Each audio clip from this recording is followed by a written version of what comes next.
The Select Committee to investigate the January 6th attack on the United States Capitol will be in order. Without objection, the Chair is authorized to declare the committee in recess at any point. Pursuant to House Deposition Authority Regulation 10, the Chair announces the committee's approval to release the deposition material presented during today's hearing. Good afternoon. At our last hearing, we told the story of a scheme driven by Donald Trump to pressure former Vice President Mike Pence to illegally overturn the election results. We showed that when the pressure campaign failed and Mike Pence fulfilled his constitutional obligation, Donald Trump turned a violent mob loose on him. We showed that the mob came within roughly 40 feet of the Vice President. Today, we'll show that what happened to Mike Pence wasn't an isolated part of Donald Trump's scheme to overturn the election. In fact, pressuring public servants into betraying their oaths was a fundamental part of the playbook. And a handful of election officials in several key states stood between Donald Trump and the upending of American democracy. As we begin today, it's important to remember when we count the votes for president, we count the votes state by state. For the most part, the candidates who win the popular vote in a state wins all the state's electoral college votes. And whoever wins a majority of the electoral college votes wins the presidency. So when Donald Trump tried to overturn the election results, he focused on just a few states.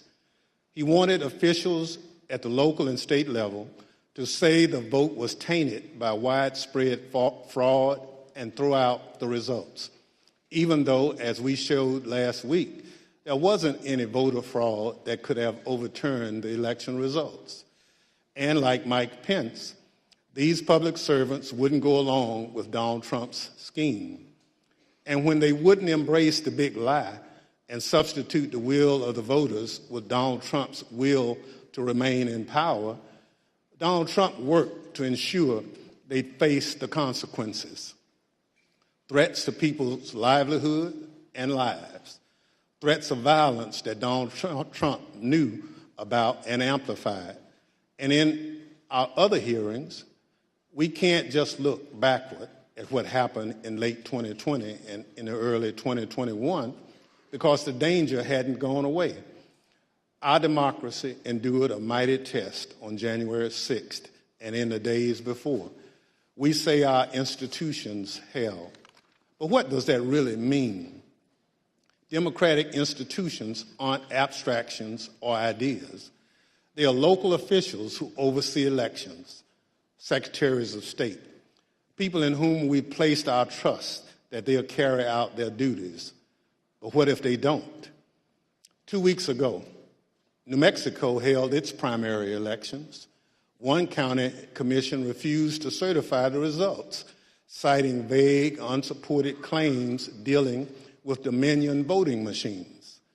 The court stepped in, saying New Mexico law required the commission to certify the results. 2 of the 3 members of the commission finally relented. One still refused, saying his vote, quote, isn't based on any evidence, it's not based on any facts, it's only based on my gut feeling and my own intuition, and that's all I need. By the way, a few months ago, this county commissioner was found guilty of illegally entering the Capitol grounds on January 6th. This story reminds us of a few things. First, as we've shown in our previous hearings, claims that widespread voter fraud tainted the 2020 presidential election have always been a lie. Donald Trump knew they were a lie, and he kept amplifying them anyway. Everything we described today, the relentless, destructive pressure campaign on state and local officials, was all based on a lie. Donald Trump knew it. He did it anyway. Second, the lie hasn't gone away. It's corrupting our democratic institutions. People who believe that lie are now seeking positions of public trust. And as seen in New Mexico, their oath to be to the people they serve will take a back seat to their commitment to the big lie. If that happens, who will make sure our institutions don't break under the pressure? We won't have close calls. We'll have a catastrophe. My distinguished colleague from California, Mr. Schiff, will present much of the Select Committee's finding on this matter. First, I'm pleased to recognize our Vice Chair, Ms. Cheney of Wyoming, for any opening statement she'd care to offer. Thank you very much, Mr. Chairman. Today, we will begin examining President Trump's effort to overturn the election by exerting pressure on state officials and state legislatures. Donald Trump had a direct and personal role in this effort, as did Rudy Giuliani, as did John Eastman. In other words, the same people who were attempting to pressure Vice President Mike Pence to reject electoral votes illegally were also simultaneously working to reverse the outcome of the 2020 election at the state level. Each of these efforts to overturn the election is independently serious. Each deserves attention both by Congress and by our Department of Justice. But, as the federal court has already indicated, these efforts were also part of a broader plan. And all of this was done in preparation for January 6th. I would note 2 points for particular focus today. First, today you will hear about calls made by President Trump to officials of Georgia and other states. As you listen to these tapes, keep in mind what Donald Trump already knew at the time he was making those calls. He had been told over and over again that his stolen election allegations were nonsense. For example, this is what former Attorney General Bill Barr said to President Trump about allegations in Georgia. We took a hard look at this ourselves, and based on our review of it, including the interviews of the key witnesses, the Fulton County allegations had no merit. The ballots under the table were legitimate ballots. They weren't in a suitcase. They had been pre-opened for eventually feeding into the machine. All the stuff about the water leak and that there was some subterfuge involved. We felt there was some confusion, but there was no evidence of a subterfuge to create an opportunity to feed things into the count. And so we didn't see any evidence of fraud in the Fulton County episode. And Acting Deputy Attorney General Richard Donahue told Donald Trump this.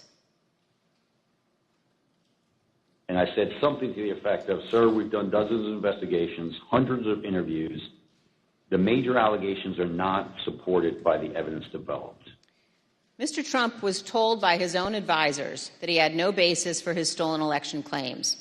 Yet he continued to pressure state officials to change the election results. Second, you will hear about a number of threats and efforts to pressure state officials to reverse the election outcome. One of our witnesses today, Gabriel Sterling, explicitly warned President Trump about potential violence on December 1st, 2020, more than a month before January 6th. You will see excerpts from that video repeatedly today. It has all gone too far. All of it. Joe DeGenova today asked for Chris Krebs, a patriot who ran CISA, to be shot.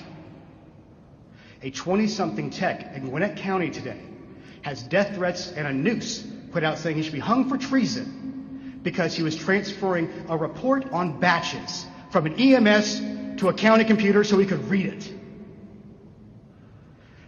It has to stop. Mr. President, you have not condemned these actions or this language. Senators, you have not condemned this language or these actions. This has to stop. We need you to step up, and if you're going to take a position of leadership, show some. My boss, Secretary Raffensperger, his address is out there. They have people doing caravans in front of their house. They've had people come onto their property. It has to stop.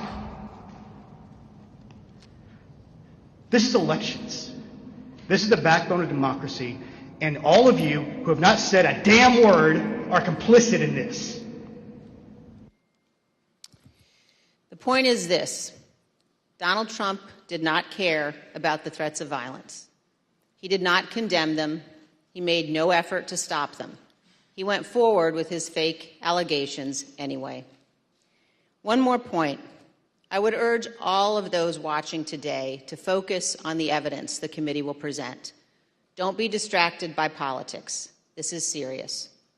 We cannot let America become a nation of conspiracy theories and thug violence. Finally, I want to thank our witnesses today for all of your service to our country.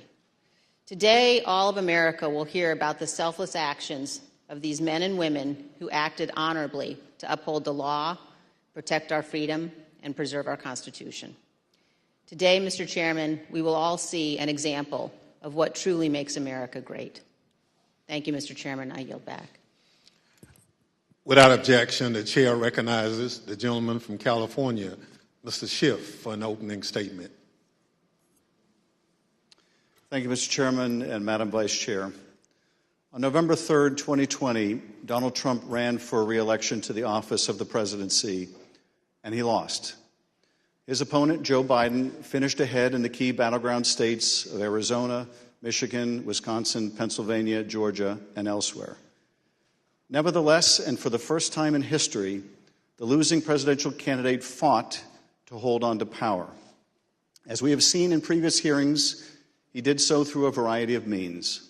On Election Day, he sought to stop the counting of the vote, knowing that the millions of absentee ballots elections officials would be counting on Election Day and thereafter would run strongly against him and deliver a victory to Joe Biden.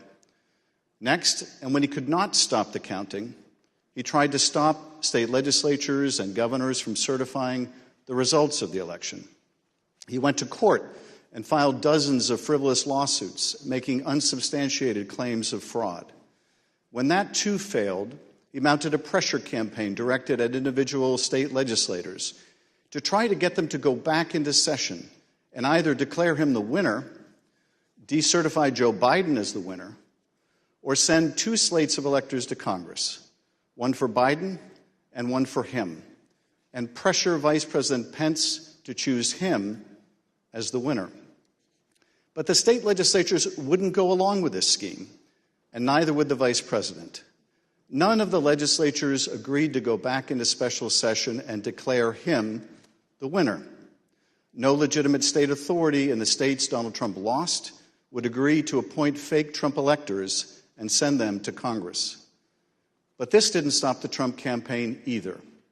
They assembled groups of individuals in key battleground states and got them to call themselves electors, created phony certificates associated with these fake electors, and then transmitted these certificates to Washington and to the Congress to be counted during the joint session of Congress on January 6th. None of this worked. But according to Federal District Judge David Carter, former President Trump and others likely violated multiple federal laws by engaging in this scheme, including conspiracy to defraud the United States. You will hear evidence of the former president and his top advisors' direct involvement in key elements of this plot, or what Judge Carter called a coup in search of a legal theory. For as the judge explained, President Trump's pressure campaign to stop the electoral count did not end with Vice President Pence. It targeted every tier of federal and state elected officials. Convincing state legislatures, he said, to certify competing electors was essential to stop the count and ensure President Trump's reelection. As we have seen in our prior hearings, running through this scheme was a big lie that the election was plagued with massive fraud and somehow stolen. You'll remember what the president's own Attorney General, Bill Barr, said he told the president about these claims of massive fraud affecting the outcome of the election. And I told him that the stuff that his people were shoveling out to the public was bullshit. I mean, that the claims of fraud were bullshit. The president's lie was and is a dangerous cancer on the body politic. If you can convince Americans that they cannot trust their own elections, that any time they lose it is somehow illegitimate, then what is left but violence to determine who should govern? This brings us to the focus of today's hearing. When state elections officials refused to stop the count, Donald Trump and his campaign tried to put pressure on them. When state executive officials refused to certify him the winner of states he lost, he applied more pressure. When state legislators refused to go back into session and appoint Trump electors, he amped up the pressure yet again. Anyone who got in the way of Donald Trump's continued hold on power after he lost the election was the subject of a dangerous and escalating campaign of pressure. This pressure campaign brought angry phone calls and texts, armed protests, intimidation, and all too often threats of violence and death. State legislators were singled out. So too were statewide elections officials. Even local elections workers, diligently doing their jobs, were accused of being criminals and had their lives turned upside down. As we will show, the president's supporters heard the former president's claims of fraud and the false allegations he made against state and local officials as a call to action. Stop the steal! Stop the steal! Stop the steal! You're a threat to democracy! You're a threat to free and honest elections!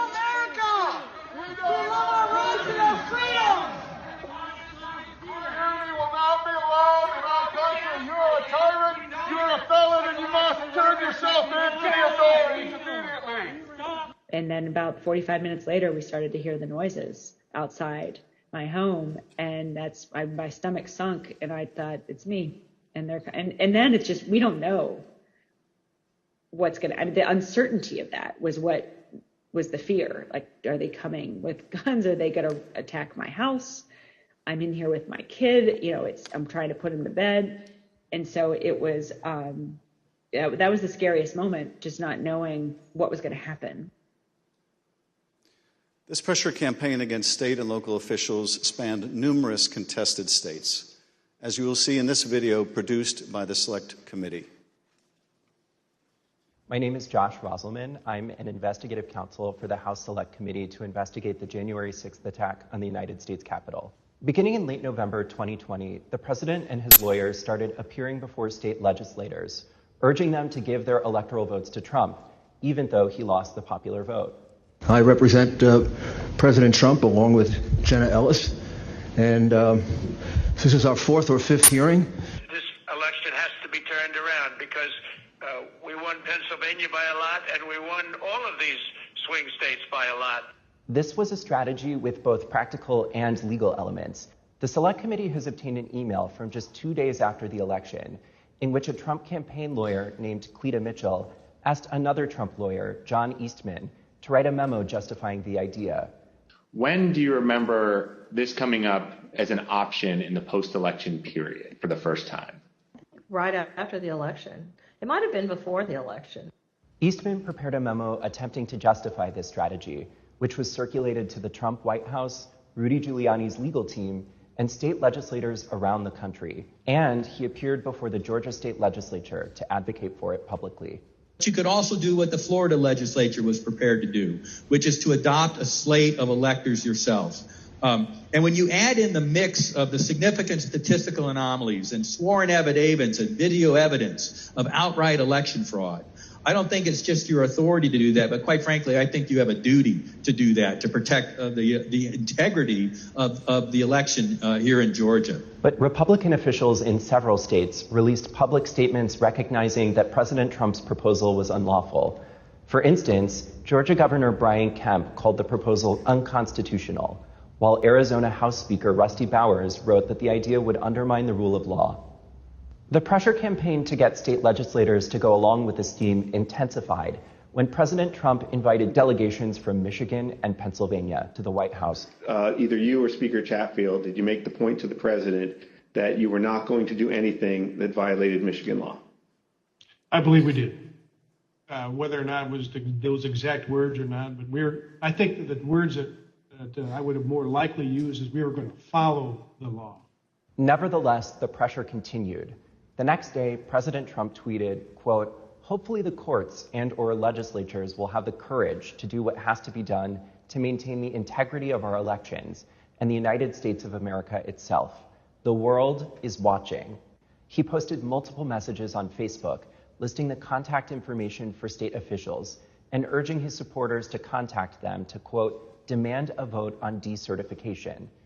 In one of those posts, President Trump disclosed Mike Shirkey's personal phone number to his millions of followers.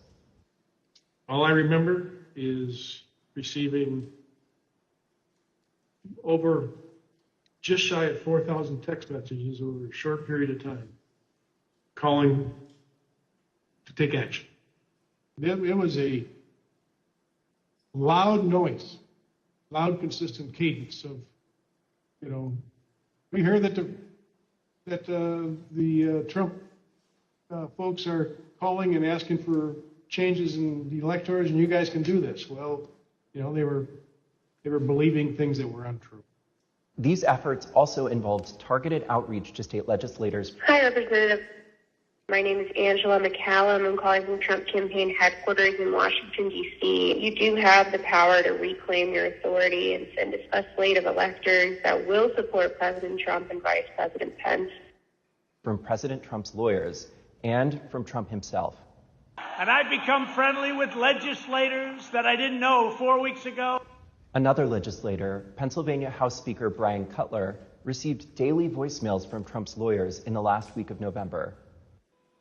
Mr. Speaker, this is Rudy Giuliani and Jenna Ellis. We're calling you together because we'd like to discuss, obviously, the election. Hello, Mr. Speaker. This is Jenna Ellis, and I'm here with Mayor Giuliani. Hey, Brian, it's Rudy. I really have something important to call to your attention that I think really changes things. Cutler felt that the outreach was inappropriate and asked his lawyers to tell Rudy Giuliani to stop calling, but Giuliani continued to reach out. I understand that you don't want to talk to me now. I just want to bring some facts to your attention and talk to you as a fellow Republican.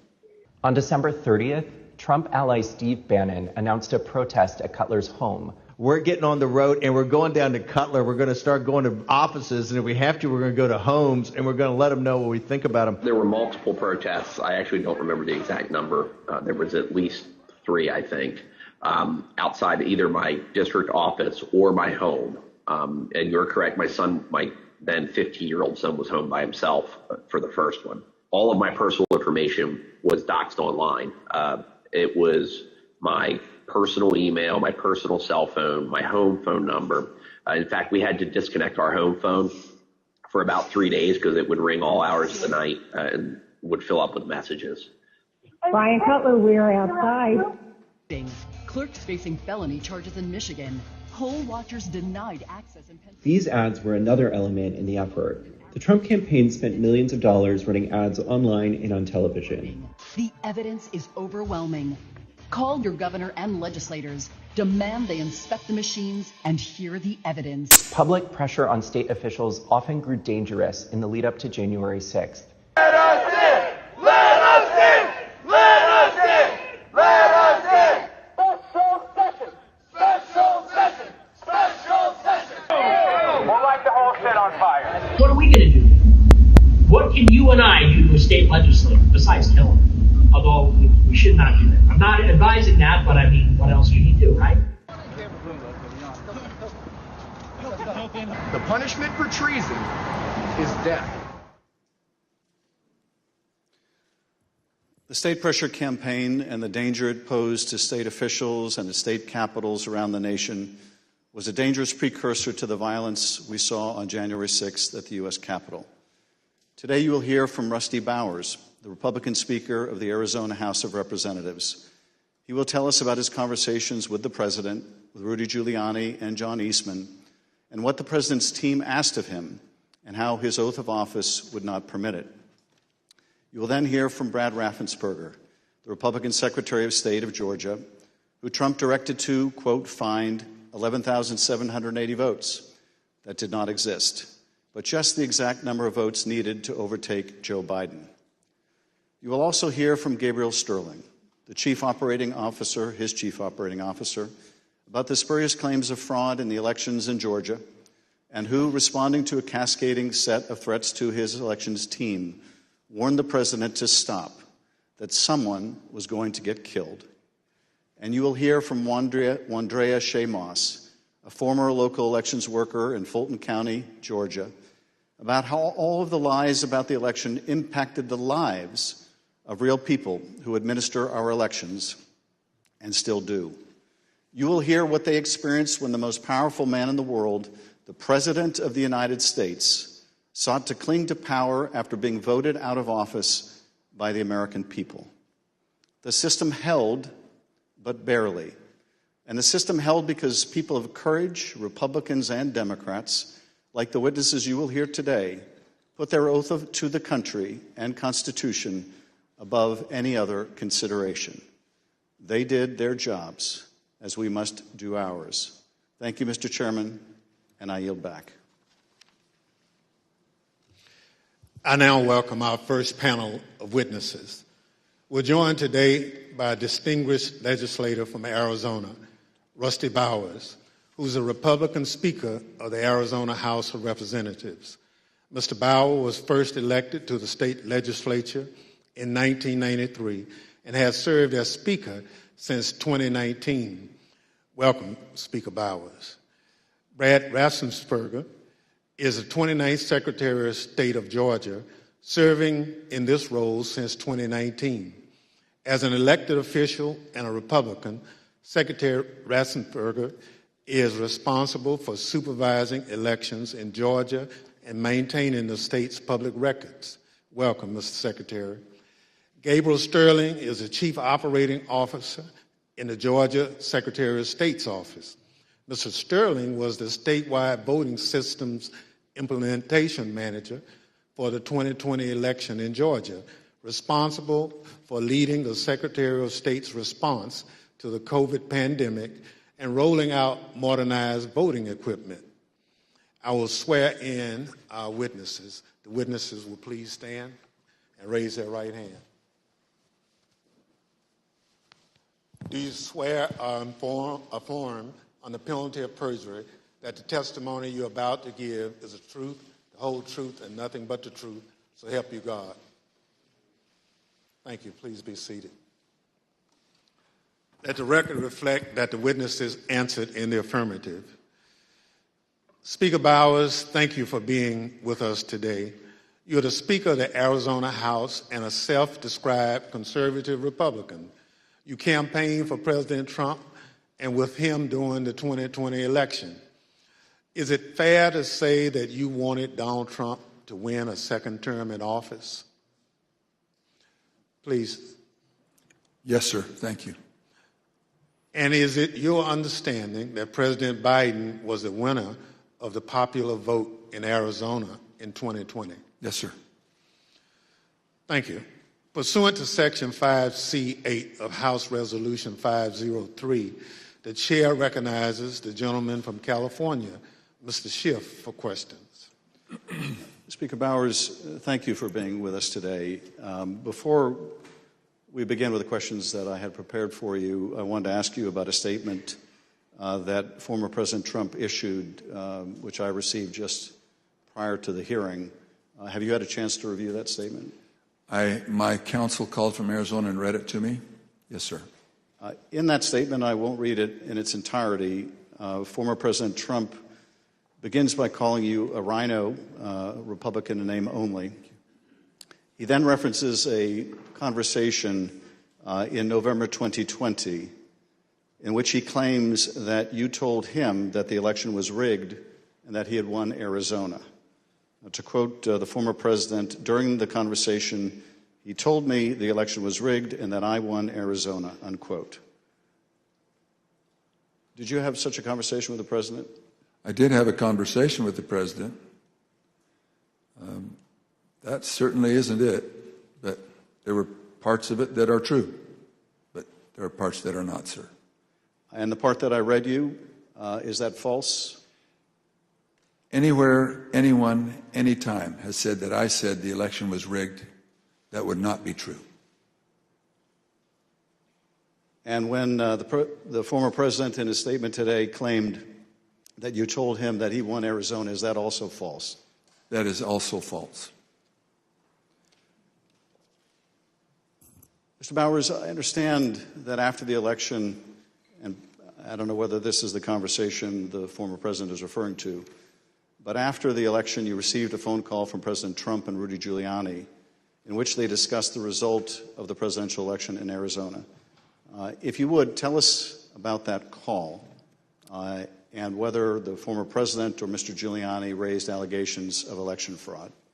Thank you. My wife and I had returned from attending our church meetings. It was on a Sunday, and we were still in the driveway, and I had received a call from a colleague telling me that the White House was trying to get in touch with her and I, and that she said, please, if you get a call, let's try to take this together. Immediately, I saw that the White House on my Bluetooth was calling, and I took the call and was asked by I would presume the operator at the White House if I would hold for the president, which I did, and Mr. Giuliani came on first, and niceties. Then Mr. Trump, President Trump, then President Trump came on, and we initiated a conversation. During that conversation, did you ask Mr. Giuliani for proof of these allegations of fraud that he was making? On multiple occasions, yes. And when you asked him for evidence of this fraud, what did he say? He said that they did have proof, and I asked him, do you have names? For example, we have 200,000 illegal immigrants, some large number, 5,000 or 6,000 dead people, etc.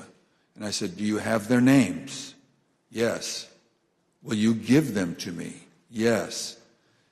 The president interrupted and said, give the man what he needs, Rudy. He said, I will. And that happened on at least 2 occasions, that interchange in the conversation.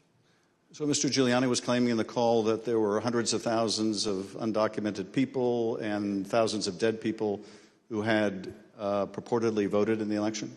Yes. And you asked him for evidence of that? I did. And did you ever receive from him that evidence either during the call, after the call, or to this day? Never. What was the ask during this call? He was making these allegations of fraud, but he had something or a couple things that they wanted you to do. What were those? The ones I remember were first that we would hold, that I would allow an official committee at the Capitol so that they could hear this evidence and that we could take action thereafter. And I refused. I said, up to that time, the circus, I called it a circus, had been brewing with lots of demonstrations, both at the counting center, at the Capitol, and other places. And I didn't want to have that in the House. I did not feel that the evidence, granted in its absence, merited a hearing, and I didn't want to be used as a pawn if there was some other need that the committee hearing would fulfill. So that was the first ask, that we hold an official committee hearing. And what was his second ask? I said, to what end? To what end the hearing? He said, well, we have heard by an official high up in the Republican legislature that there is a legal theory or a legal ability in Arizona that you can remove the electors of President Biden and replace them. And we would like to have the legitimate opportunity through the committee to come to that end and remove that. And I said, that's something that's totally new to me. I've never heard of any such thing. And he pressed that point, and I said, look, you are asking me to do something that is counter to my oath when I swore to the Constitution to uphold it, and I also swore to the Constitution and the laws of the state of Arizona, and this is totally foreign as an idea or a theory to me, and I would never do anything of such magnitude without deep consultation with qualified attorneys. And I said, I've got some good attorneys, and I'm going to give you their names. But you are asking me to do something against my oath, and I will not break my oath. And I think that was up to that point. During the conversation, and you heard, I think, when we played a snippet of Mr. Giuliani calling other state legislators and saying that he was calling us essentially a fellow Republican, did he make a similar appeal to you or bring up the fact that you shared a similar party? Whether it was in that call or in a later meeting, he did bring that up more than once. And how would he bring that up? He would say, aren't we all Republicans here? I would think we would get a better reception. I mean, I would think you would listen a little more open to my suggestions, that we're all Republicans. And this evidence that you asked him for that would justify this extraordinary step, I think you said they never produced. Why did you feel, either in the absence of that evidence or with it, what they were asking you to do would violate your oath to the Constitution? First of all, when the people, and in Arizona, I believe it's some 40 plus years earlier, the legislature had established the manner of electing our officials, or the electors for the presidential race. Once it was given to the people, as in Bush v. Gore, illustrated by the Supreme Court, it becomes a fundamental right of the people. So as far as I was concerned, for someone to ask me in the, I would call it a paucity, there was no evidence being presented of any strength. Evidence can be hearsay evidence, it's still evidence, but it's still hearsay. But strong judicial quality evidence, anything that would say to me, you have a doubt, deny your oath. I will not do that. And on more than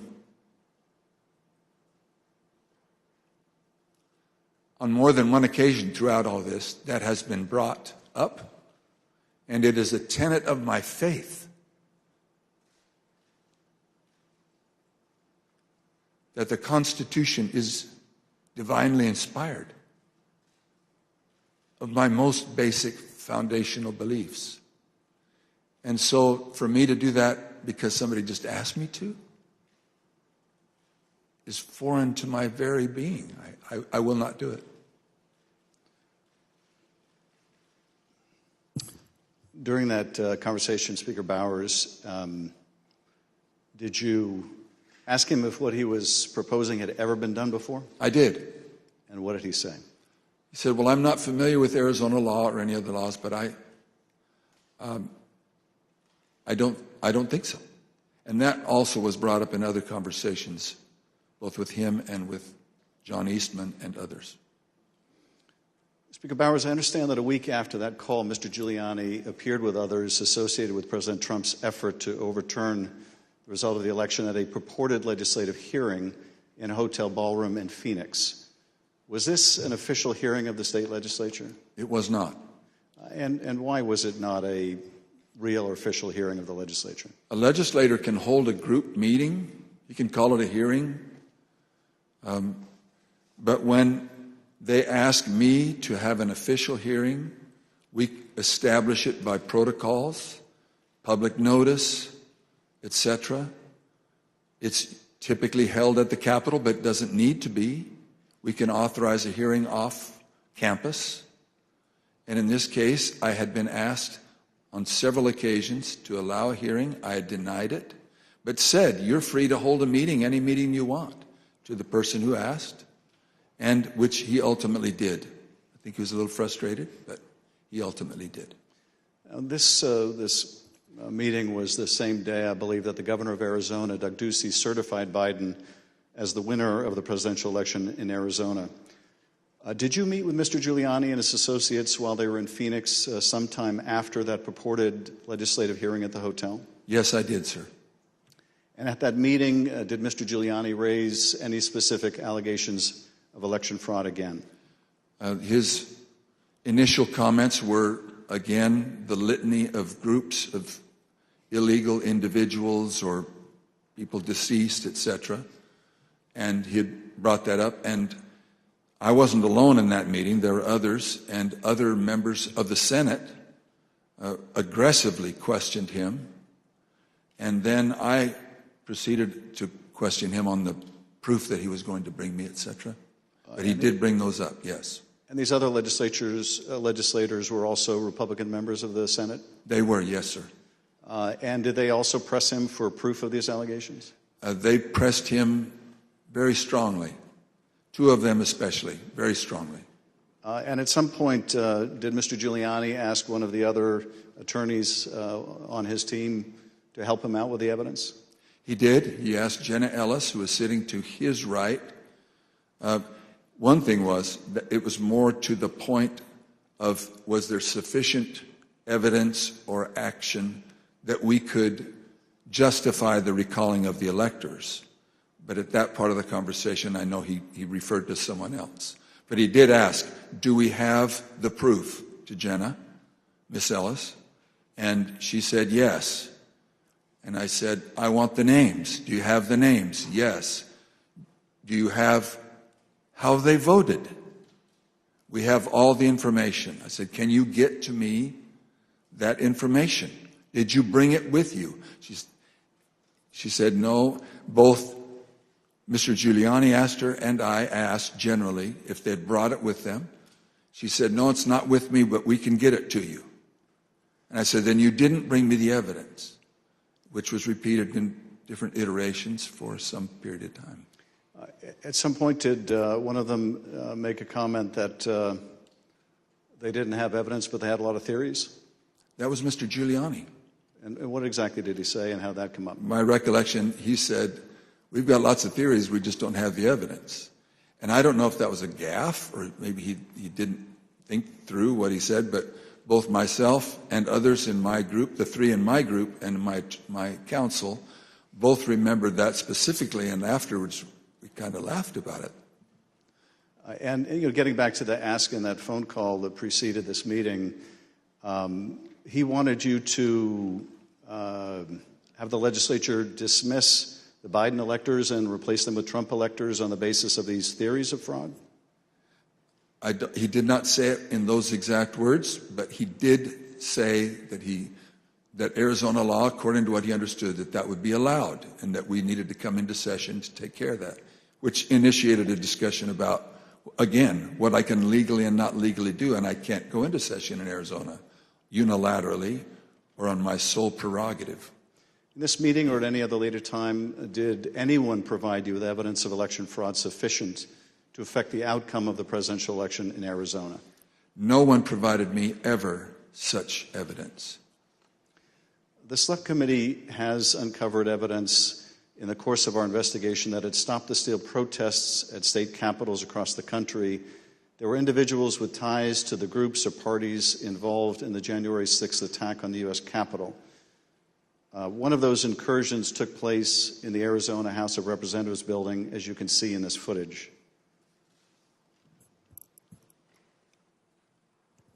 This is previously undisclosed video of protesters illegally entering and refusing to leave the building. One of the individuals prominently shown in this video is Jacob Chansley. Perhaps better known as the QAnon shaman, this rioter entered the Capitol on January 6th, was photographed leaving a threatening note on the dais in the U.S. Senate chamber, and was ultimately sentenced to 41 months in prison after pleading guilty to obstruction of an official proceeding. Other protesters who occupied the Arizona House of Representatives building included Proud Boys, while men armed with rifles stood just outside the entrance. I understand these protesters were calling for you by name, Speaker Bowers. Is that correct? That is correct. Speaker Bowers, did the president call you again in later in December? He did, sir. Did you tell the president in that second call that you supported him, that you voted for him, but that you were not going to do anything illegal for him? I did, sir. Nevertheless, his lawyer, John Eastman, called you some days later on June 4th, 2021. And he did have a very specific ask that would have required you to do just what you had already told the president you wouldn't do, something that would violate your oath. Is that correct? That's correct. It wasn't just me. I had my counsel and others on the call. And what did Dr. Eastman want you to do? That we would, in fact, take a vote to overthrow, or I shouldn't say overthrow, that we would decertify the electors, and that because we had plenary authority to do so. And he cited Article 2, Section 1, I think it's Clause 2, and said that, in his opinion, that gave us the authority. If there was, I don't recall him saying sufficient evidence, but there was some call or some strong reason to do so or justification to do so, that we could do that. And that he was asking that his suggestion was that we would do it. And I said, again, I took an oath. For me to take that, to do what you do, would be counter to my oath. I don't recall if it was in that conversation, clearly, that we talked more about the oath, but I said, what would you have me do? And he said, just do it and let the court sort it out. And I said, you're asking me to do something that's never been done in history, the history of the United States, and I'm going to put my state through that without sufficient proof, and that's going to be good enough with me? That I would put us through that, my state, that I swore to uphold both in Constitution and in law? No, sir. He said, well, that's my suggestion would be just do it and let the courts figure it all out. And he didn't use that exact phrase, but that was what his meaning was, and I declined, and I believe that was close to the end of our phone call. And again, this took place after you had recently spoken with President Trump and told him that you wouldn't do anything illegal for him. Is that right? It wasn't days after. Obviously, it was days after, but a few days had gone by. But you had told President Trump you would not do anything illegal for him. I did, both times.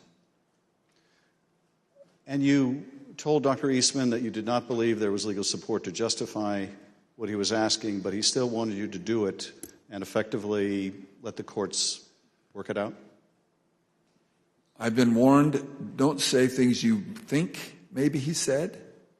But I do remember him saying that the authority of the legislature was plenary and that you can do it. I said, then you should know that I can't even call the legislature into session without a 2/3 majority vote. We're only 30 plus 1. There's no way that could happen. But in your view, what he was asking you to do would have violated your oath to the Constitution, both the United States Constitution and the Constitution of the state of Arizona? Yes, sir. Did you also receive a call from U.S. Representative Andy Biggs of Arizona on the morning of January 6th? I did. And what did Mr. Biggs ask you to do? I believe that was the day that the vote was occurring to each state to have certification, or to declare the certification of the electors. And he asked if I would sign on both to a letter that had been sent from my state and or that I would support the decertification of the electors. And I said I would not. Mr. Speaker, on December 4th, 2020, shortly after your meeting with Rudy Giuliani and other allies of President Trump, you released a statement publicly addressing, quote, calls for the legislature to overturn the 2020 certified election results. The statement is very straightforward in explaining the, quote, breathtaking request, unquote, made by representatives of President Trump. Quote, that the Arizona legislature overturn the certified results of last month's election and deliver the state's electoral college votes to President Trump, unquote. Why did you believe, as you wrote in this statement, that the rule of law forbid you from doing what President Trump and his allies wanted you to do? Representative, I'm sorry, I should be saying, Mr. Chairman, Representative Schiff, there's two sides to the answer. One is, what am I allowed to do, and what am I forbidden to do? We have no legal pathway, both in state law nor to my knowledge in federal law, for us to execute such a request. And I am not allowed to walk or act beyond my authority. If I'm not specifically authorized as a legislator, as a legislature, then I cannot act to the point of calling us into session. Some say that just a few legislators have plenary authority, and that has come as part of all of this discussion, I'll call it. But so to not have authority and be forbidden to act beyond my authority on both counts, I am not authorized to take such action, and that would deny my oath. In your statement, you included excerpts from President Ronald Reagan's inaugural address in 1981.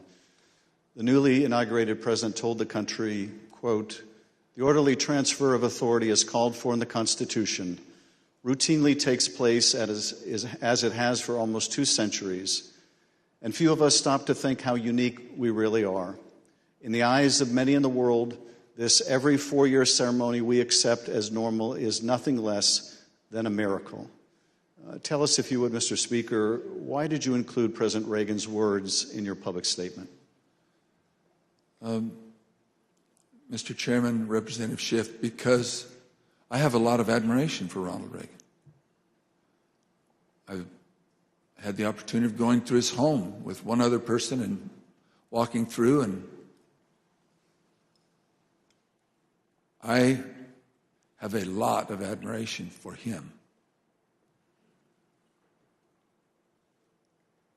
When he pointed out, which is, I have lived in other country for a period of time and have visited a few countries, and during election times, the fact that we allow an election, support an election, and stand behind the election, even in the past when there have been serious questions about the election, and then move on without disturbance and with acceptance that we choose to follow the outcome of the will of the people. That will, it means a lot to me, and I know it meant a lot to him, and so we included that.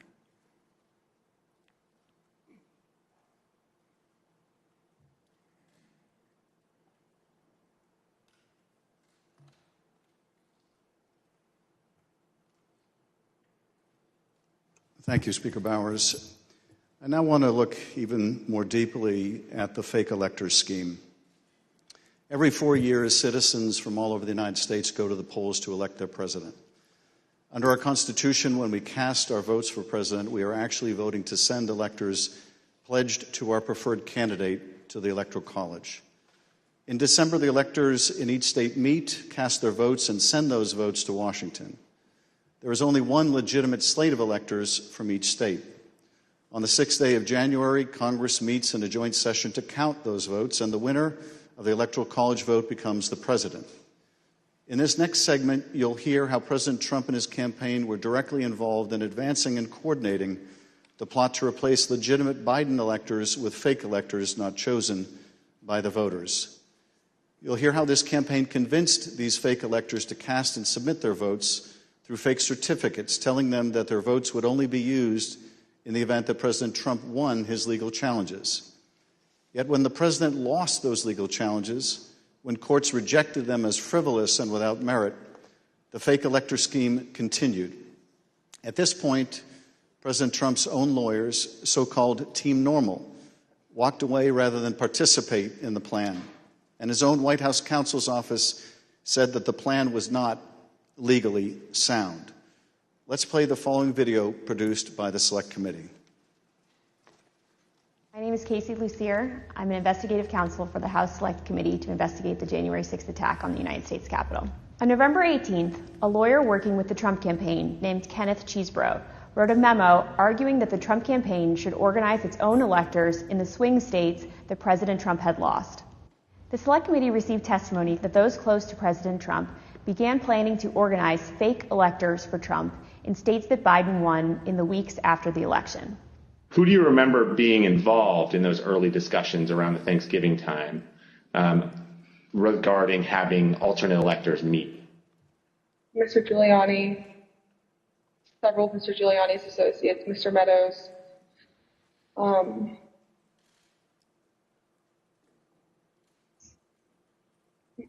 members of Congress, although it's difficult to distinguish if the members I'm thinking of were involved during Thanksgiving or if they were involved as we progress through December. At the president's direct request, the RNC assisted the campaign in coordinating this effort. What did the president say when he called you? Essentially, he turned the call over to Mr. Eastman, who then proceeded to talk about the importance of the RNC helping the campaign gather these contingent electors in case any of the legal challenges that were ongoing changed the result of any of the states.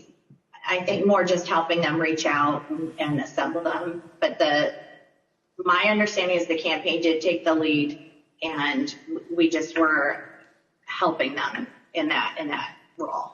As President Trump and his supporters continued to lose lawsuits, some campaign lawyers became convinced that convening electors in states that Trump lost was no longer appropriate. I just remember I either replied or called somebody saying, unless we have litigation pending that's like in these states, like I don't think this is appropriate, or this isn't the right thing to do. I don't remember how I phrased it, but and I got into a little bit of a back and forth, and I think it was with Ken Cheeseborough, where I said, all right, you just get after it. Like I'm out.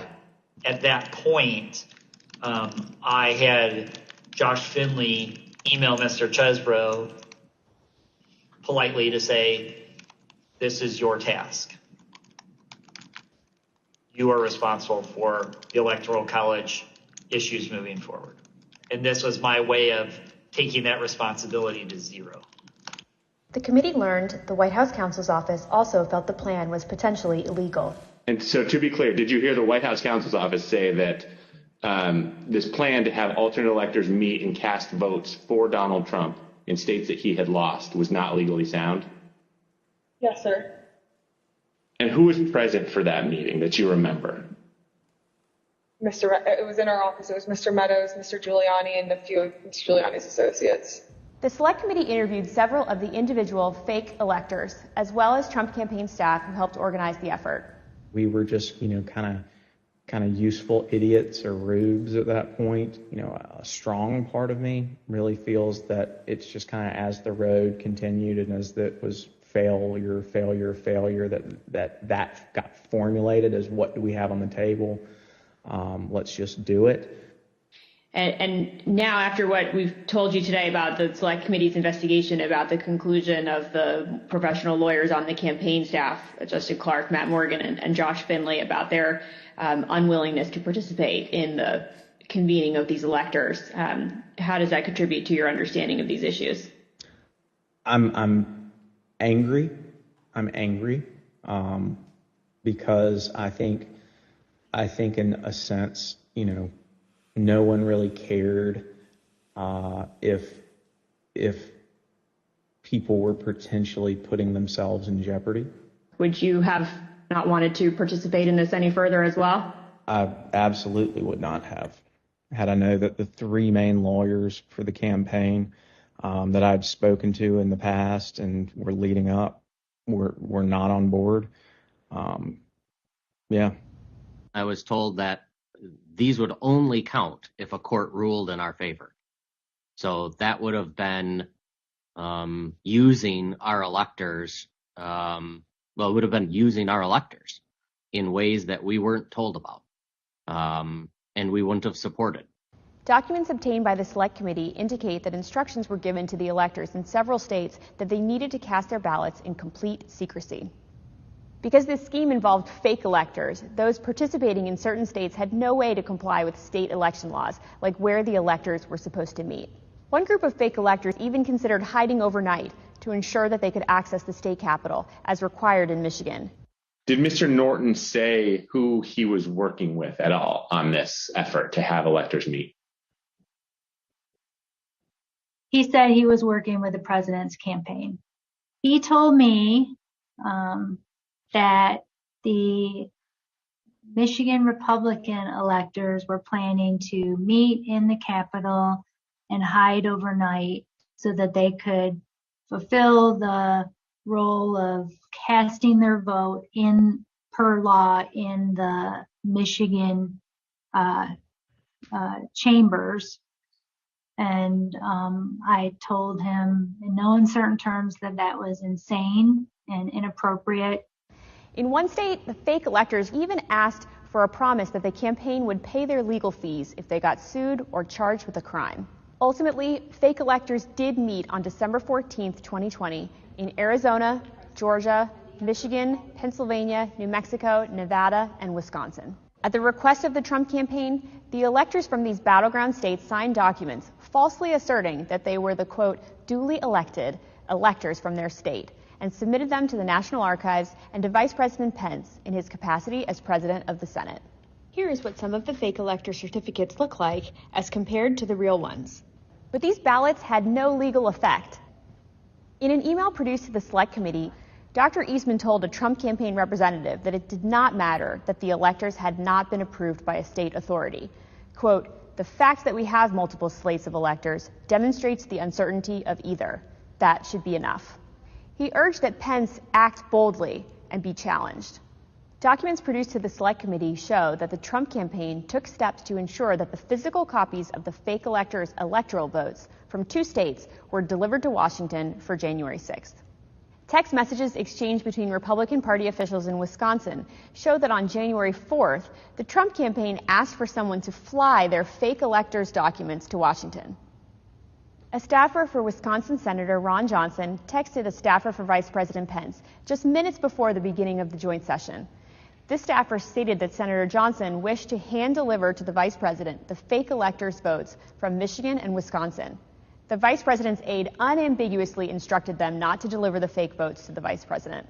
Even though the fake elector slates were transmitted to Congress and the executive branch, the Vice President held firm in his position that his role was to count lawfully submitted electoral votes. Joseph R. Biden, Jr. of the state of Delaware has received 306 votes. Donald J. Trump of the state of Florida has received 232 votes. Which is what he did when the joint session resumed on January 6th after the attack on the Capitol.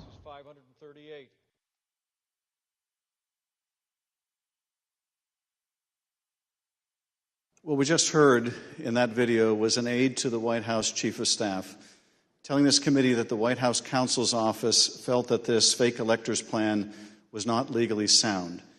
Nevertheless, the Trump campaign went forward with the scheme anyway. Speaker Bowers, were you aware that fake electors had met in Phoenix on December 14th and purported to cast electoral votes for President Trump? I was not. When you learned that these electors had met and sent their electoral votes to Washington, what did you think? Well, I thought of the book, The Gang That Couldn't Shoot Straight. And I just thought, this is a tragic parody. Mr. Bowers, I understand that as you flew from Phoenix to Washington yesterday, you reflected upon some passages from a personal journal that you were keeping in December 2020 while all of this was taking place. With your permission, I'm wondering if you would be willing to share one passage in particular with us. Thank you very much, It is painful to have friends who have been such a help to me turn on me with such rancor. I may, in the eyes of men, not hold correct opinions or act according to their vision or convictions, but I do not take this current situation in a light manner, a fearful manner, or a vengeful manner. I do not want to be a winner by cheating. I will not play with laws I swore allegiance to with any contrived desire towards deflection of my deep foundational desire to follow God's will as I believe He led my conscience to embrace. How else will I ever approach Him in the wilderness of life, knowing that I ask this guidance only to show myself a coward in defending the course He let me take. He led me to take. Thank you, Mr. Speaker. Those are powerful words. I understand that taking the courageous positions that you did following the 2020 election in defense of the rule of law and protecting the voters of Arizona resulted in you and your family being subjected to protests and terrible threats. Can you tell us how this impacted you and your family? Well, as others in the videos have mentioned, we received, my secretaries would say, in excess of 20,000 emails and tens of thousands of voicemails and texts, which saturated our offices and we were unable to work, or at least communicate. But at home, up till even recently, it is the new pattern or a pattern in our lives to worry what will happen on Saturdays, because we have various groups come by and they have had video panel trucks with videos of me proclaiming me to be a pedophile and a pervert and a corrupt and politician, and blaring loudspeakers in my neighborhood and leaving literature both on my property, but arguing and threatening with neighbors and with myself. I don't know if I should name groups, but there was one gentleman that had the 3 bars on his chest, and he had a pistol and was threatening my neighbor, not with the pistol, but just vocally. When I saw the gun, I knew I had to get close. And at the same time, on some of these, we had a daughter who was gravely ill, who was upset by what was happening outside. And my wife, that was a valiant person, very, very strong, quiet, very strong woman.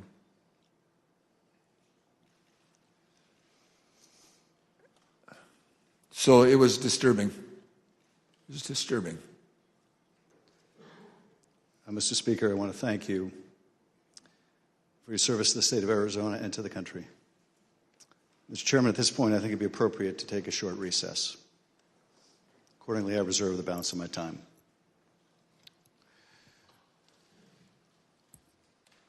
The chair requests that those in the hearing room remain seated until the Capitol Police have escorted members and witnesses from the room. We'll have 5 minutes, 5-minute recess.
committee will be in order.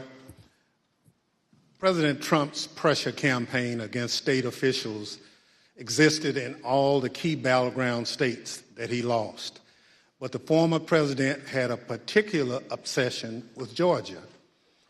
Here is the president on the afternoon of January 6th, after his own attorney general warned him that the claims you are about to hear are patently false.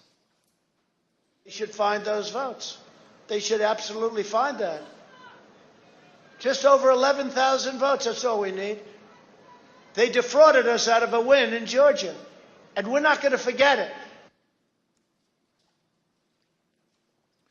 So the state of Georgia is where we will turn our attention to next. I want to emphasize that our investigation into these issues is still ongoing. As I stated in our last hearing, if you have relevant information or documentary evidence to share with the Select Committee, we welcome your cooperation. But we will share some of our findings with you today. Secretary Raffensperger, thank you for being here today. You've been a public servant in Georgia since 2015, serving first as a member of the Georgia House of Representatives and then, since January 2019, as Georgia's Secretary of State. As a self-described conservative Republican, is it fair to say that you wanted President Trump to win the 2020 election? Yes, it is. Mr. Secretary, many witnesses have told the Select Committee that Election Day, November 3rd, 2020, was a largely uneventful day in their home states. In spite of the challenges of conducting an election during a pandemic, you wrote in the Washington Post that the election was, quote, successful. Tell us, what was your impression of how Election Day had proceeded in Georgia? On Election Day in November, our election went remarkably smooth. In fact, we meet at the GEMA headquarters. That's the Georgia Energy Emergency Management Association meeting location, but we were following wait times in line. In the afternoon, our average wait time was 3 minutes statewide that we were recording for various precincts, and it actually got down to 2 minutes. And at the end of the day, we felt that we had a successful election from the standpoint of the administration and the operation of the election. Thank you. The chair recognizes the gentleman from California, Mr. Schiff. Thank you, Mr. Chairman. Secretary Raffensperger, did Joe Biden win the 2020 presidential election in Georgia, and by what margin?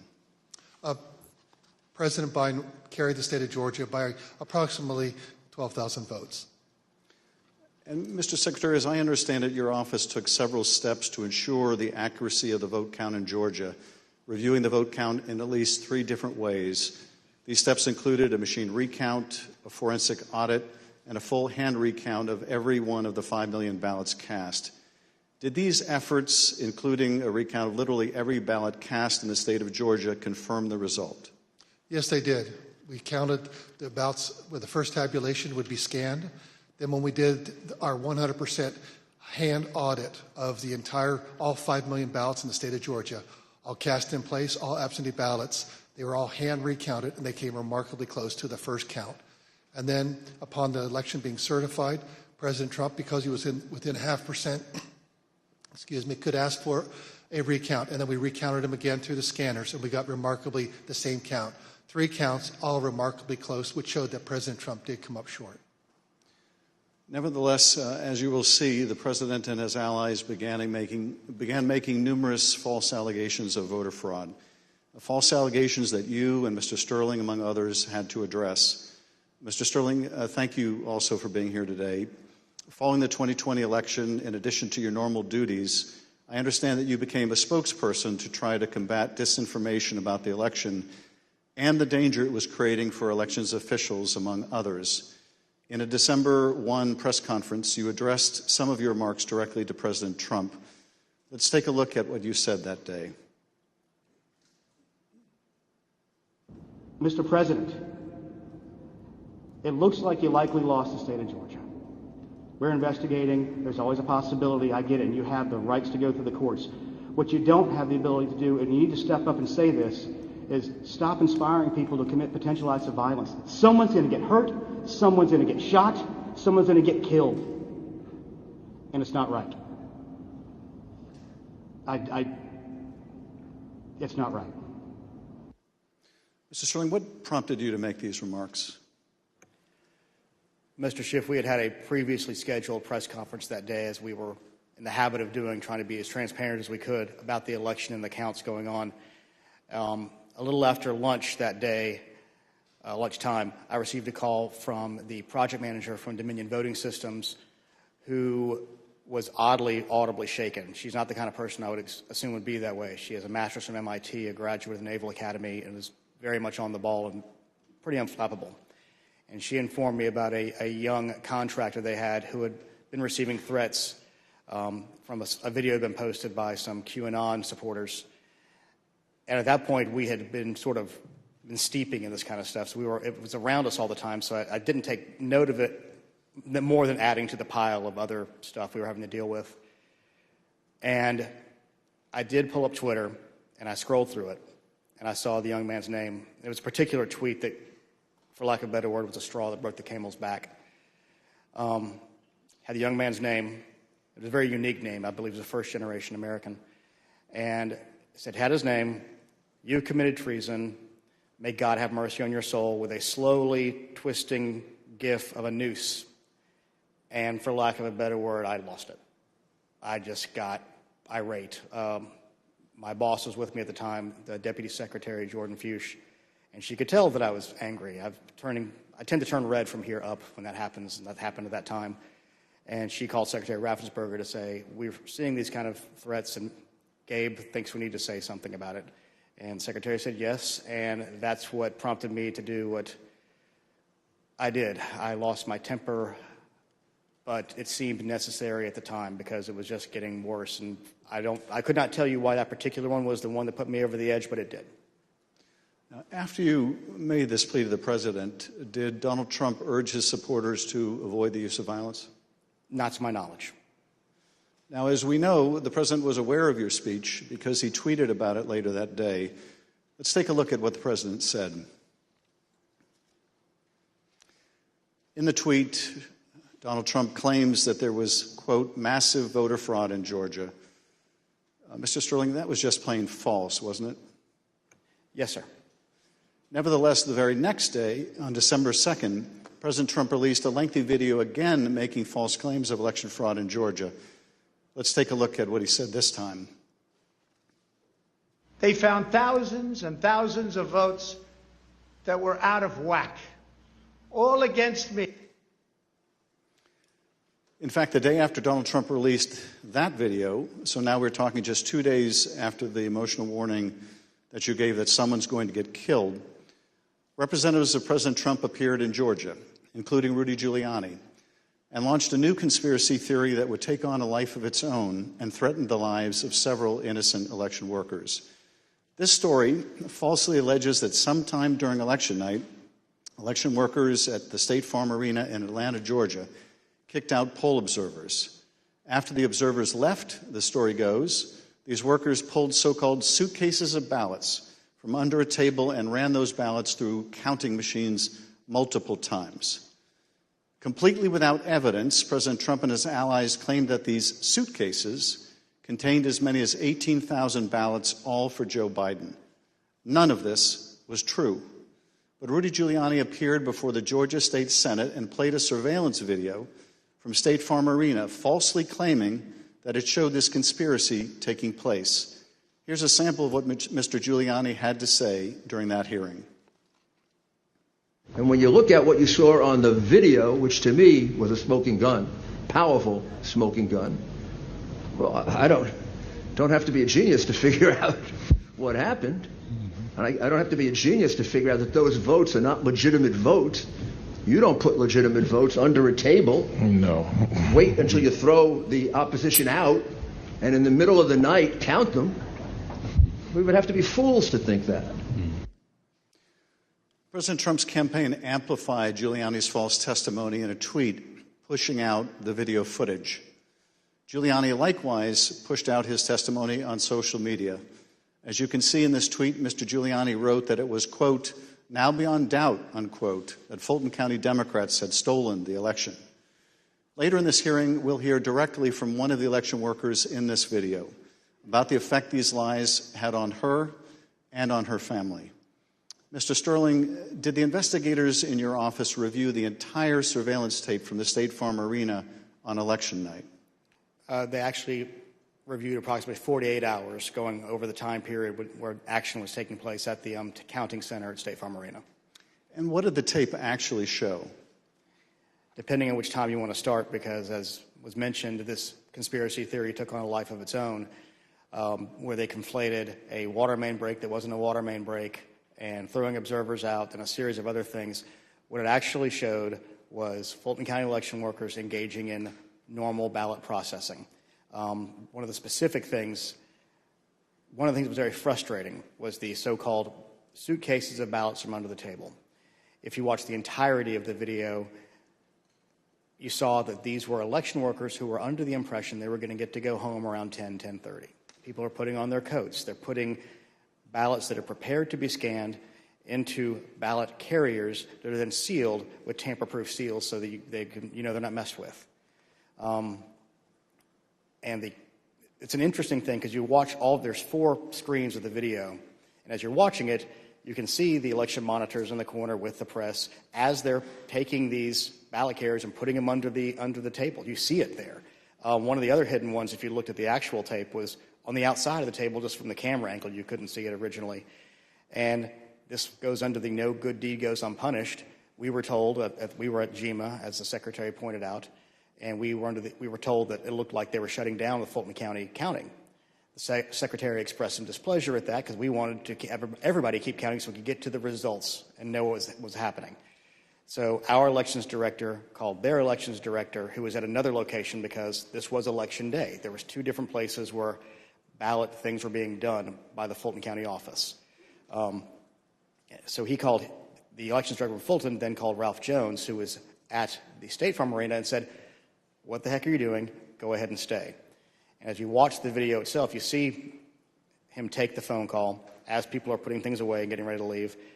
And you can tell for about 15, 20 seconds he does not want to tell these people they have to stay. He walks over, he thinks about it for a second, you see him come back to the corner of a desk and kind of slumps his shoulders and says, "Okay, y'all, we got to keep on counting." And then you see him take their coats off, get the ballots out. And then a secondary thing that you'll see on there is you'll have people who are counting ballots who a batch will go through, they will take them off and run that through again. What happens there is a standard operating procedure. If there is a misscan, if there's a misalignment, if it doesn't read right, these are high-speed, high-capacity scanners. So 3 or 4 will go through after a misscan. You have to delete that batch and put it back through again. And by going through the hand tally, as the secretary pointed out, we showed that if there had been multiple ballots scanned without a corresponding physical ballot, your counts would have been a lot higher than the ballots themselves. And by doing the hand tally, we saw 2 specific numbers that were met. The hand tally got us to a 0.1053% off of the total votes cast and 0.0099% on the margin, which is essentially dead-on accurate. Most academic studies say on a hand tally you'll have between 1% and 2%, but because we use ballot marking devices where it's very clear what the voter intended, it made it a lot easier for us to conduct that hand count and show that none of that was true. Now, I understand that when you reviewed these tapes and did the analysis, it disproved this conspiracy theory. But you still had to take a lot of steps to try to make sure the public knew the truth about these allegations. And you did frequent briefings for the press. Let's take a look at one of those press briefings, Mr. Sterling, that you held on December 7th to make the point that you just did today. Move on to what I'm going to call Disinformation Monday. Out of the gate, many of y'all saw the videotape from State Farm Arena. I spent hours with our post-certified investigators, Justin Gray from WSB, spent hours with us going over this video to explain to people that what you saw, the secret suitcases with magic ballots, were actually ballots that had been packed into those absentee ballot carriers by the workers in plain view of the monitors and the press. And what's really frustrating is the president's attorneys had this same videotape. They saw the exact same things the rest of us could see, and they chose to mislead state senators and the public about what was on that video. I'm quite sure that they will not characterize the video if they try to enter into evidence, because that is the kind of thing that could lead to sanctions, because it's obviously untrue. They knew it was untrue, and they continue to do things like this. Mr. Sterling, despite the efforts by your office to combat this misinformation by speaking out publicly and through local media, you were unable to match the reach of President Trump's platform and social media megaphone spreading these false conspiracy theories. What was it like to compete with a president who had the biggest bully pulpit in the world to push out these false claims? For lack of a better word, it was frustrating. But oftentimes I felt our information was getting out, but that there was a reticence of people who needed to believe it because the President of the United States, whom many looked up to and respected, was telling them it wasn't true, despite the facts.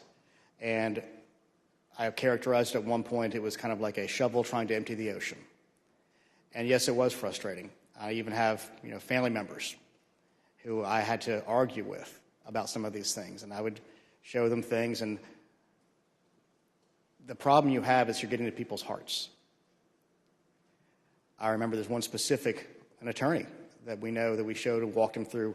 This wasn't true. Okay, I get that. This wasn't true. Okay, I get that. This wasn't 5 or 6 things. But at the end, he goes, I just know in my heart they cheated. That's just, and so once you get past the heart, the facts don't matter as much. And our job, from our point of view, is to get the facts out, do our job, tell the truth, follow the Constitution, follow the law, and defend the institutions. And the institutions held. Let's take a look at what you were competing with. This is the former president speaking in Georgia on December 5th. Evidence of fraud is overwhelming, and again, I'm going to ask you to look up at that very, very powerful and very expensive screen. Hidden cases of possible ballots are rolled out from under a table. 4 people under a cloud of suspicion. So, If you just take the crime of what those Democrat workers were doing, and by the way, there was no water main break. They said there was no water main break. That's 10 times more than I need to win this state. 10 times more. It's 10 times, maybe more than that, but it's 10 times more because we lost by a very close number. In this committee's hearing last Monday, we heard from senior federal law enforcement officials, from the senior-most federal law enforcement official in Atlanta at the time, U.S. Attorney for the Northern District, B.J. Pack, as well as former Attorney General Bill Barr. They both testified that the allegations were thoroughly investigated and found to have no merit. Here is U.S. Attorney Pack. Particularly to Attorney General Barr, I told him that we looked into it. We've done several things, including interviewing the witnesses. I listened to the tapes and reviewed the videotape myself, and that there was nothing there. Giuliani was wrong in representing that this was a suitcase full of ballots. And here's what Attorney General Bill Barr had to say about the same allegations. Took a hard look at this ourselves, and based on our review of it, including the interviews of the key witnesses, the Fulton County allegations had no merit. We also have testimony from senior Department of Justice officials establishing that they specifically told President Trump that these allegations had been thoroughly investigated and were completely without merit. Here is Acting Deputy Attorney General Richard Donahue describing a phone conversation in which he specifically told President Trump that these allegations were false. The president kept fixating on this suitcase that supposedly had fraudulent ballots and that the suitcase was rolled out from under the table. And I said, no, sir, there is no suitcase. You can watch that video over and over. There is no suitcase. There is a wheeled bin where they carry the ballots. No matter how many times senior Department of Justice officials, including his own Attorney General, told the president that these allegations were not true, President Trump kept promoting these lies and putting pressure on state officials to accept them. On January 2nd, the President had a lengthy telephone conversation with Secretary Raffensperger. Prior to the President's call, though, I want to share a bit of important context. First, the White House, including the former President's Chief of Staff, Mark Meadows, repeatedly called or texted the Secretary's office some 18 times in order to set up this call. They were quite persistent. Second, Chief of Staff Mark Meadows took the extraordinary step of showing up at a signature audit site in Georgia, where he met with Secretary Raffensperger's chief investigator, Francis Watson, who was supervising that audit process. Behind me is a photograph from that visit. Third, the day after Meadows' Georgia visit, he set up a call between President Trump and Francis Watson. On the call between President Trump and Georgia investigator Francis Watson, the former president continued to push the false claim that he'd won the state of Georgia. Let's listen to that part of the conversation. You know, you have the most important job in the country right now, because if we win Georgia, first of all, if we win, you're going to have 2 wins. They're not going to win right now. You know, they're down because the people of Georgia are so angry at what happened to me. They know I won by hundreds of thousands of votes. It wasn't close. And in this next clip, he told this state law enforcement official that she'd be praised if she found the right answer. Hopefully, I will. When the right answer comes out, you'll be praised. I mean, I don't know why. They've made it so hard. They will be praised. People will say, "Great," because that's what it's about. That ability to check and to make it right. Because everyone knows it's wrong. There's just no way. Mr. Raffensperger, I know you weren't on this call, but that you have listened to it.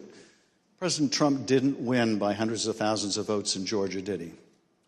No, he did not.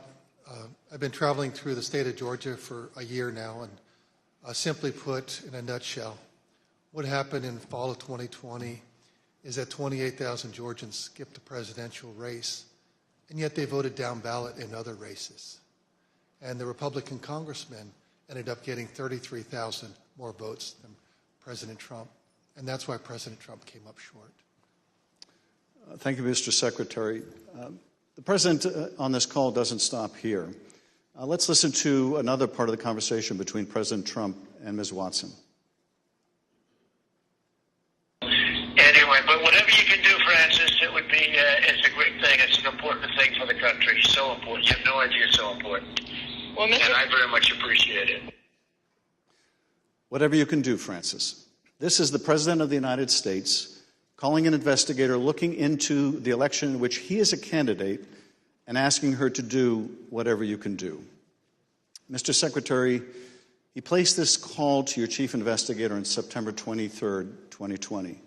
The Select Committee has received text messages indicating that Mark Meadows wanted to send some of the investigators in her office, in the words of one White House aide, a shitload of POTUS stuff, including coins, actual autographed MAGA hats, etc. White House staff intervened to make sure that didn't happen. It was clear at the time of this call that the former president had his sights set on January 6th. Listen to this portion when he told Francis Watson about a very important date. Do you think they'll be working after Christmas to keep it going fast? Because, we have that date of the 6th, which is a very important date. That important date, of course, was the joint session of Congress, where Georgia's electoral votes would be counted for Joe Biden. A little over a week after this call to Francis Watson, the President was finally able to speak with you, Secretary Raffensperger.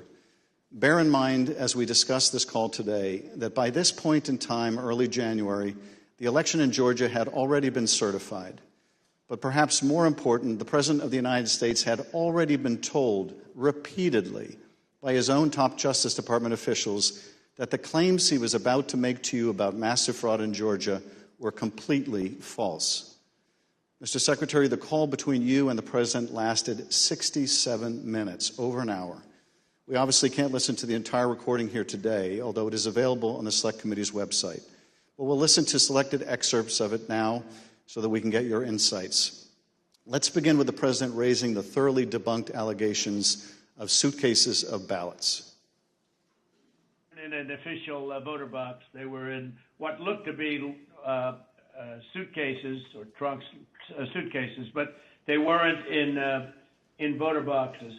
The minimum number it could be, because we watched it and they watched it certified in slow motion, instant replay, if you can believe it, but had slow motion and it was magnified many times over. And the minimum it was 18,000 ballots, all for Biden. These are the allegations that the Department of Justice, the Attorney General, the Georgia Bureau of Investigation, and your office had all said were false. Is that right? Correct. And even more importantly, when B.J. Pack resigned as U.S. Attorney of the Northern District, President Trump appointed as acting U.S. Attorney of the Northern District Bobby Christine. And Bobby Christine looked at that, and he was quoted in the AJC that he found nothing. And he dismissed that case early also. Thank you, Mr. Secretary. The President references suitcases or trunks. Mr. Sterling, were the objects seen in these videos suitcases or trunks, or were they just the ordinary containers that are used by election workers? They're standard ballot carriers that allow for seals to be put on them so they're tamper-proof. And finally, the President claims that there was a minimum of 18,000 ballots somehow smuggled in, all for Biden. I take it, gentlemen, that was also categorically false? There's no physical way he can know who those ballots were for, but secondarily, Fulton County for years has been an issue in our state when it comes to elections. So they had a very difficult time during the primary, in large part because of COVID. So we had put them under a consent decree the Secretary got negotiated, where we had a monitor on site. And his name is Carter Jones. And he took a notation. He had gone from State Farm to the English Street warehouse to look at election day activities. But before he left the State Farm Arena, he noted how many ballots had been counted on each one of the machines. And when he came back after we found out they were working again, he took note again when they closed. And I believe the final number was something around 8,900 total ballots were scanned from the time he left to the time about 12:30 or 1 o'clock in the morning. So way below 18,000. Let's play the next clip. I heard it was close. I said, there's no way. But they dropped a lot of votes in there late at night. You know that, Brett. Mr. Secretary, did somebody drop a lot of votes there late at night? No. I believe that the President was referring to some of the counties when they would upload, but the ballots had all been accepted and had to be accepted by state law by 7 p.m. So there were no additional ballots accepted after 7 p.m. Let's play the next clip in which the President makes claims about so-called dead voters. The other thing, dead people. So dead people voted. And I think the number is in the close to 5,000 people. And they went to obituaries. They went to all sorts of methods to come up with an accurate number. And a minimum is close to about 5,000 voters. Mr. Secretary, did your office investigate whether those allegations were accurate? Did 5,000 dead people in Georgia vote? No, it's not accurate. And actually, in their lawsuits, they alleged 10,315 dead people. We found 2 dead people when I wrote my letter to Congress that stated January 6th. And subsequent to that, we found 2 more. That's 1, 2, 3, 4 people, not 4,000, but just a total of 4, not 10,000, not 5,000. Let's play the next clip. And there's nothing wrong with saying that, that you've recalculated, because the 2,236 and absentee ballots, I mean, they're all exact numbers that were done by accounting firms, law firms, etc. And even if you cut them in half, and cut them in half again, it's more votes than we need.